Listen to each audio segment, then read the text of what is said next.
सबसे पहले आप दोनों का बहुत बहुत स्वागत है हमारे चैनल में। बहुत बहुत शुक्रिया।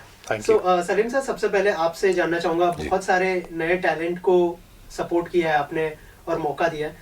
अनिरुद्ध के बारे में क्या कहना चाहेंगे? क्या खास बात लगी उनकी पहली मुलाकात के बारे में बताइए, और थोड़ा सा अगर ही इज टैलेंटेड। यही तो बेस्ट पार्ट है।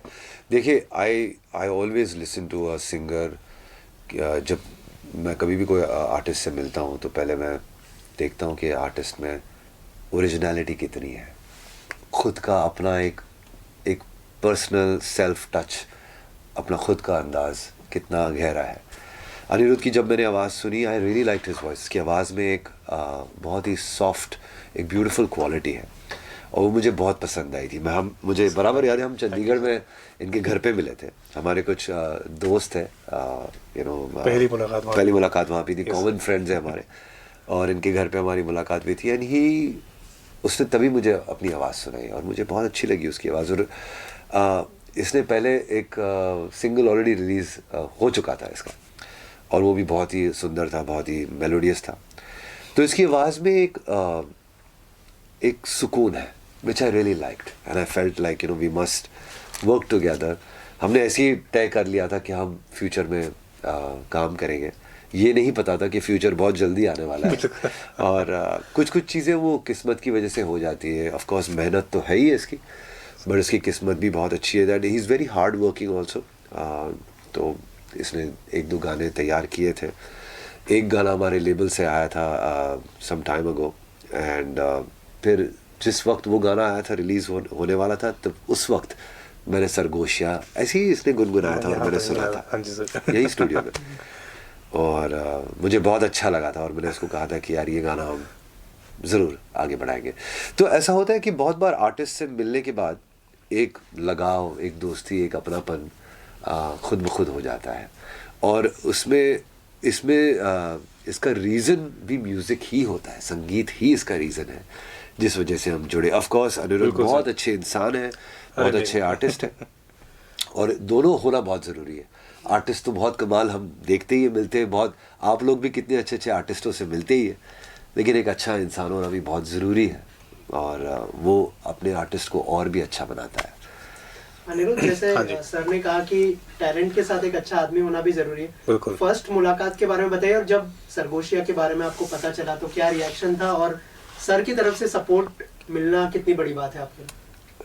पहली मुलाकात जैसे सर ने बताया कि हम मेरे घर पर मिले थे, तो उसी दिन पहला इम्प्रेशन ये था कि कोई भी सर, हमें नहीं था कि सर हमारी ऐसी मुलाकात आपके साथ होगी। तो जब सर पहली बार आए घर, तो जितने प्यार से हम सबसे मिले, जितने हम्बल तरीके से मिले, हम तो तभी सर के सारे ही घायल हो गए थे सर। तो उसके बाद जब हमने गाना रिलीज़ किया, तो जैसे सर ने बताया कि हम बाहर बैठे, तो मैंने सिर्फ फीडबैक के तौर पे सर को गाना गुनगुना कर सुनाया था। And sir, I feel lucky and blessed कि सर ने मुझे ये मौका दिया है। He has given me this opportunity to work with him. It is a dream for many, but only a few can fulfill it, and I'm really blessed that way. और इसमें एक बेस्ट पार्ट ये है कि अनिरुद्ध ने अपने ये जो गाना है सरगोशिया, he's released it on his own label. हाँ जी सर। ऐसा नहीं कि वो किसी या हमारे लेबल से रिलीज़ किया है। और ये मुझे बहुत पसंद आया ये चीज़। जब अनिरुद्ध ने कहा कि मुझे सर ये गाना मुझे खुद रिलीज़ करना है, तो मुझे तो और भी खुशी हुई। बिकॉज क्या होता है कि आज का वो दौर आ गया है। पहले एक ज़माना था जहाँ पे आपको रिकॉर्डिंग लेबल के, म्यूज़िक डायरेक्टर्स के दरवाजे खटखटाने पड़ते थे, धक्के खाने पड़ते थे। वो दौर चला गया है, और ये अनिरुद्ध अपने तौर पे एक मिसाल बन चुका है बहुत सारे आर्टिस्टों के लिए।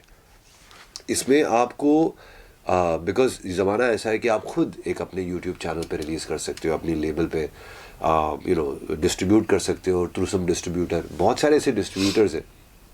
इसने किया है ड्रूम म्यूज़िक से, जो इसका बहुत सपोर्ट कर रहे हैं, और इसका म्यूज़िक अलग अलग म्यूज़िकल प्लेटफॉर्म्स जैसे कि स्पॉटिफाई, एप्पल है, जियो सावन है, और अलग अलग प्लेटफॉर्म्स पर ले जाके डिस्ट्रीब्यूट कर रहे हैं। तो ये चीज़ें अभी आसान हो गई है, लेकिन फिर भी लोग कर नहीं रहे हैं, इतनी बड़ी तादाद में नहीं कर रहे। बिकॉज कोई लोग सोचते कि यार ये बड़ा बोरिंग सा है, इसमें मेहनत बहुत लगती है। बट लिसन, मेहनत के बिना there no pain no gain. आपको अगर मेहनत नहीं करेंगे आप, तो आपको मिलेगा ही नहीं कुछ। तो ये मुझे इस अनिरुद्ध की ये बात बड़ी अच्छी लगी कि ये खुद अपने बलबूते पे he did it by himself.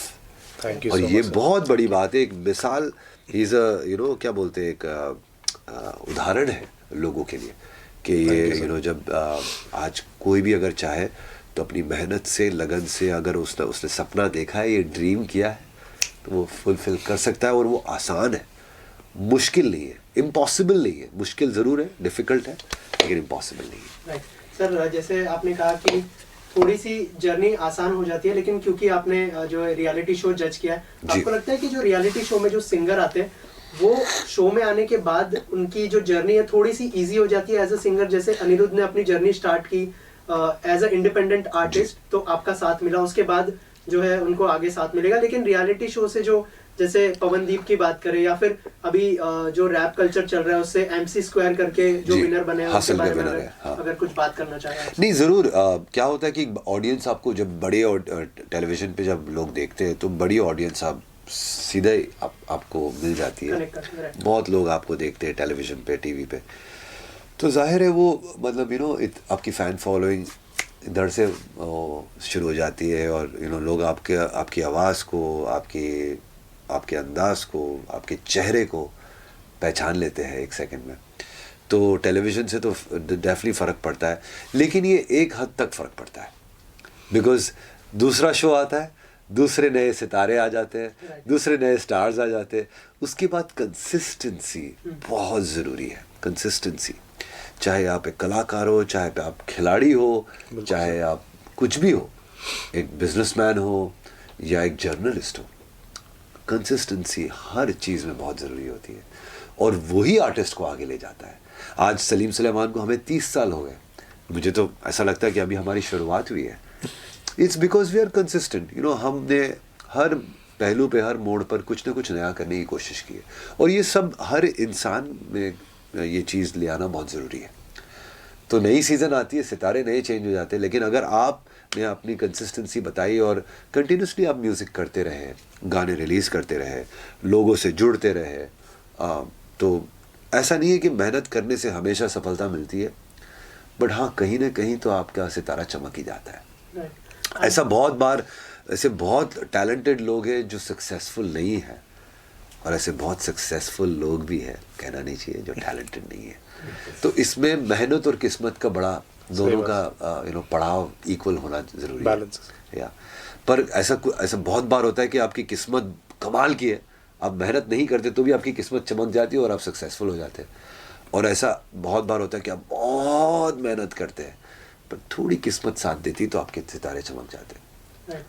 दोनों में मेहनत बहुत ज़रूरी है। सर, जैसे आपने कंसिस्टेंसी की बात की, जो है इंडियन आइडल की अगर बात करें, कुछ ही सिंगर हमें याद है, जैसे नेहा कक्कर जी की बात करें, जुबिन नौटियाल, अरिजीत सिंह जी, तो राहुल वैद्य, कुछ ऐसे सिंगर है जो अभी रिकॉग्नाइज हुए हैं, लेकिन बहुत सारे, इतने सारे सीजन चले गए जो, तो क्या यही रीजन है उसके पीछे कि लोग इतना आगे नहीं बढ़ पाते सिंगिंग के दौर में? नहीं, मैं सावंत भी बढ़ नहीं पाए। ऐसा कुछ नहीं, ऐसा आपको लगता है। अभिजीत सावंत ने एक बहुत अच्छा सिंगल रिलीज़ किया है हाल ही में। सब अपने तौर पे बहुत अच्छा काम कर रहे हैं। देखिए क्या होता है, कुछ चीज़ें जो है ना वो आप तक पहुंचती नहीं है, बिकॉज जाहिर है इतनी फिल्में रिलीज़ हो रही है, स्पोर्ट्स में इतना बहुत कुछ हो रहा है, तो रिपोर्टर्स इतनी सारी चीज़ें कवर नहीं कर पा रहे। बट अभिजीत सावंत ने हाल ही में गाना भी गाया है जो मतलब अच्छा पिकअप हुआ है, और he is very busy doing concerts. मैं सब चीज़ की मतलब खबर रखता हूँ, बिकॉज़ ये लोग मेरी दुनिया में मुझसे जुड़े हुए हैं।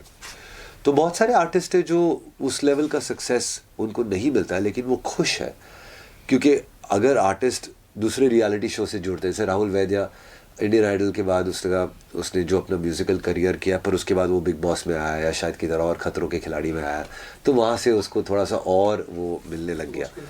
तो ये ज़रूर ये होता है कि जब आप कोई दूसरे टेलीविज़न शो से जुड़ते हो या कुछ और ऐसी कोई चीज़ हो जाती है आपकी लाइफ में, कभी कुछ कुछ कंट्रोवर्सी हो जाती है, तो उस वजह से भी आपकी सक्सेस आपको मिल जाती है। तो ये सब होता है, लेकिन अगर वो नहीं भी होता है तो एक आर्टिस्ट एक अच्छा गाना बनाता है और वो करता है तो उसकी लाइफ चलते रहती है।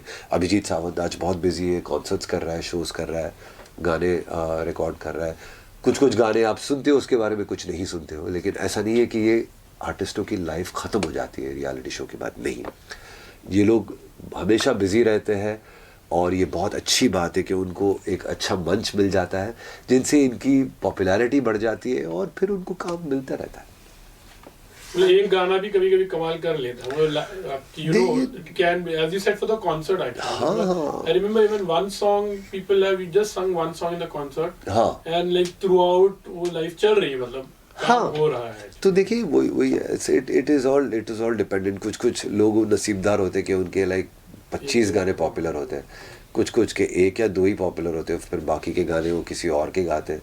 पर इसमें कोई वो नहीं है। देखो आप एज एन एंटरटेनर, आप इस इंडस्ट्री में एज एन आर्टिस्ट हो, म्यूज़िक अपनी साधना है, अपनी सरस्वती माँ का आशीर्वाद है, और आपको इस चीज़ को एक ऊपर वाले की नियामत समझ के कंटिन्यू करना, बरकरार रखना, कंसिस्टेंसी जमाए रखना, ये बहुत ज़रूरी है। अनिरुद्ध, आपसे जानना चाहूँगा कि जैसे सर ने कहा कि बहुत सारी चीज़ें रियलिटी शो के बारे में, क्या आपको मौका मिलता है तो क्या आप जाना चाहेंगे रियलिटी शो में? अच्छा सवाल है। नहीं बिल्कुल जी, ऐसा कुछ इसकी रियलिटी शो तो यही बन गई है ऑलरेडी। बहुत अच्छा मंच भी मिला। बिल्कुल बिल्कुल। तो ये देखिए जी, मेरा ये मानना है कि हर इंसान की मंजिल एक है, बट जरिया वहाँ पहुँचने का अपना अपना है। बढ़िया, बहुत अच्छा। अगर आप किसी के लाइंस पर चलेंगे, अगर मैं अरिजीत सिंह की बात करूँ, सलीम सर की भी बात करूँ, अगर इनकी जो जर्नी रही है, अगर मैं सेम फॉलो करने की कोशिश करूँगा, शायद मैं वहाँ ना पहुँच पाऊँ, क्योंकि मंजिल सभी की एक है, सब वहाँ पहुँचना चाहते हैं। जैसे सर ने कहा कि सब उस लेवल पर नहीं पहुँच पाते, बट तुम आर्ट कर रहे हो, तुम क्रिएट कर रहे हो, तुम्हें खुशी मिल रही है उस चीज़ से। It is a passion for many. So मेरा मानना है कि आप अपने ट्रैक से चलिए। अगर आपकी किस्मत में, आपकी नीयत में कमी नहीं है, अगर आपकी तकदीर में चीज़ लिखी है, तो आपको ज़रूर मिलेगी। कमिंग बैक टू सरगोशिया, थोड़ा सा बताइए कि क्या गाना होने वाला है, ऑडियंस को क्या देखने मिलेगा इस गाने के अंदर, और कितनी एफर्ट आपने लगाई है इस गाने में? गाना लाइव हो चुका है अभी, सो इट्स जस्ट रिलीज्ड 2 घंटे पहले, और बहुत ही ब्यूटीफुल गाना है ये। शायद मैं कहूँ तो बेहतर रहेगा, बिकॉज ये अपने गाने के बारे में बात करें तो अच्छा नहीं लगेगा, but it is a very feel good song. बहुत ही कमाल का इसको फिल्म किया है AP गगन ने, और एंड इसको लिखा है, कंपोज किया है, गाया है सब अनिरुद्ध ने, और that's why I feel that it's very, इतना बेहतरीन गाना है कि आप सुनोगे तो ऐसा लगता है कि कभी कुछ गाने ऐसे होते हैं ना कि आप हर उसको मौके पर बजा सकते हो, चाहे आप टेंशन में हो, या ड्राइव कर रहे हो, या बर्थडे पार्टी पे हो, या रात को जस्ट रिलैक्स कर रहे हो, तो ये उस टाइप का गाना है। अच्छी मेलोडी है और टाइमलेस गाना है। मुझे बहुत बार लोग पूछते हैं कि सर एक हिट गाना आप कब का, अभी नेक्स्ट हिट गाना कब? मैं हमेशा कहता हूँ कि मैं हिट गाने बनाते ही नहीं हूँ, मैं गाना अच्छा बनाता हूँ। मेरी कोशिश ये रहती कि मैं एक अच्छा सूदिंग मेलोडियस गाना बनाऊँ, या चाहे वो धमाकेदार हो, लेकिन अच्छा गाना बनाऊँ। अगर अच्छा गाना बनाता हूँ ना तो वो हिट होने के उसके चांसेस है। हिट गाना बनाने जाऊँगा तो शायद फेल हो जाऊँगा। तो अनिरुद्ध ने एक बहुत ही अच्छा गाना बनाया है जिसका नाम है सरगोशिया, और मैंने पहली बार जब सुना तो मुझे बहुत पसंद आया। It's a beautiful song. आप उसको कहीं पर भी गा सकते हो। आपको इंस्ट्रूमेंट्स, कुछ गाने ऐसे होते हैं ना, जैसे पुराने गाने होते थे, आपको साहस की ज़रूरत नहीं होती है उसमें, आप कहीं पर भी कुछ गा सकते हैं। किसी की मुस्कुराहटों पे, यू नो, ये जो गाने हैं इसमें क्या एक टाइमलेस मेलोडी होती है, इसके सुर ऐसे होते हैं, हर आम आदमी गा सकता है इसको। सरगोशिया में वो बात है, एक आम आदमी की पुकार है। Thank you sir. आप बोलिए। अभी सब सर ने बोल दिया। अगर अभी गाना लाइव हुआ है, क्या कॉम्प्लीमेंट्स, कुछ कमेंट्स पढ़े आपने गाने के नीचे? अगर जी, लोग बहुत पसंद कर रहे हैं गाने को, अच्छे कमेंट्स आ रहे हैं, लोगों को बहुत हटके चीज़ लगी है। तो यही चीज़ हमें यही उम्मीद थी कि लोगों को गाना पसंद आए, उनको समझ में आए, क्योंकि गाना बहुत ही प्यार से और मेहनत से बनाया गया, जैसे सर ने बताया। तो हम जो एक्सपेक्ट कर रहे थे, आई गेस वो हमारे को रिस्पॉन्स मिल रहा है अभी तक, एंड आई एम श्योर कि जो भी इस गाने को सुनेंगे सभी को ये गाना बहुत पसंद आएगा। तो बस इस गाने को सुनिए, शेयर करिए एंड लव इट। और आप लोग की बड़ी इसमें आपका योगदान रहेगा, अगर आप लोग जितना हो सके उतना लोगों तक फैलाए, अगर आपको अच्छा लगे तो। आपने you have done film like आशा है, जिसके गाने I think they are might be very close to your heart, दो तो वो जो दौर था, you know, like डोर का दौर, हाँ, डोर का दौर, तो you know, you try to revive those things. In fact, like अभी आपकी जो सोफी वाली album, you know, you I think more closed in that. तो एक सिंगर का जो कनेक्शन होता है वो इमोशन के साथ तो होता है, बट स्पिरिचुअली भी थोड़ा सा connection, you know, it's always there.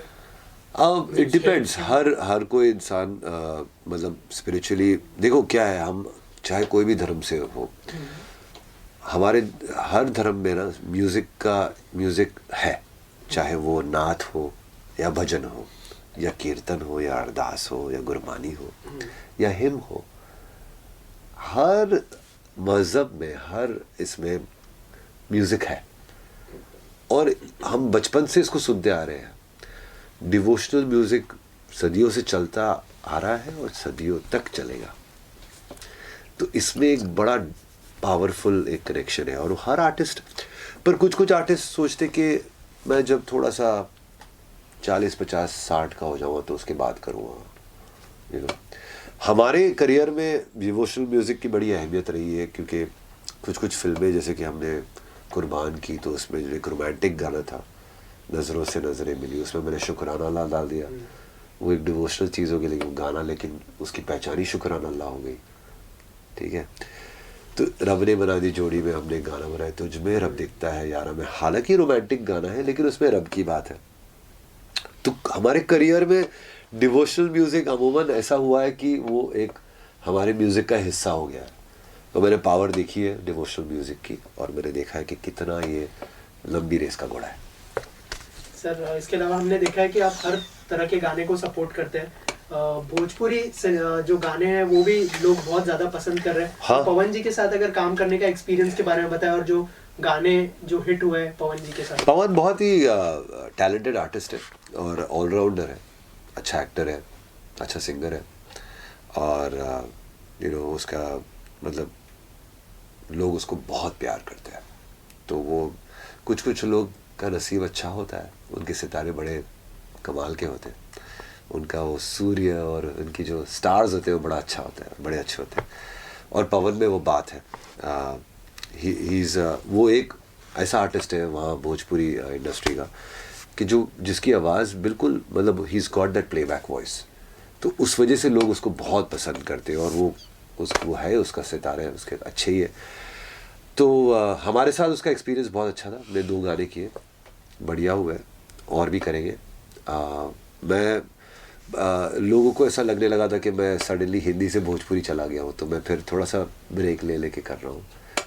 पर मेरे कनेक्शंस और मेरी रिलेशंस बहुत अच्छे हैं। हाल ही में हमने खेसारी के साथ भी गाना किया एक। तो मुझे ऐसा लगता है कि रीजनल म्यूज़िक की पावर और रीच बड़ी अच्छी है, और इससे क्या होता है कि हम जब इनके साथ काम करते हैं तो हमारा म्यूज़िक और हम लोगों से जुड़ते हैं। और म्यूज़िक का काम ही ये है, लोगों में खुशियाँ फैलाना और लोगों से जुड़ना, चाहे कोई भी भाषा हो, चाहे हिंदी हो, भोजपुरी हो, उत्तराखंडी हो, कश्मीरी हो। म्यूज़िक का ये मकसद है कि वो लोगों को जोड़े और खुशियाँ फैलाए। एक single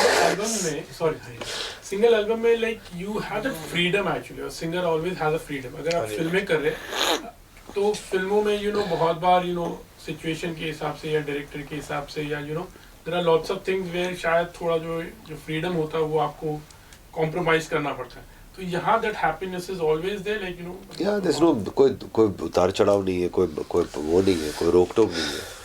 there is no ceiling, there is no you know character के लिए किसी के लिए बनाना नहीं है, कोई स्टोरी नहीं है, कुछ वो नहीं है। सो बहुत फ्रीडम है।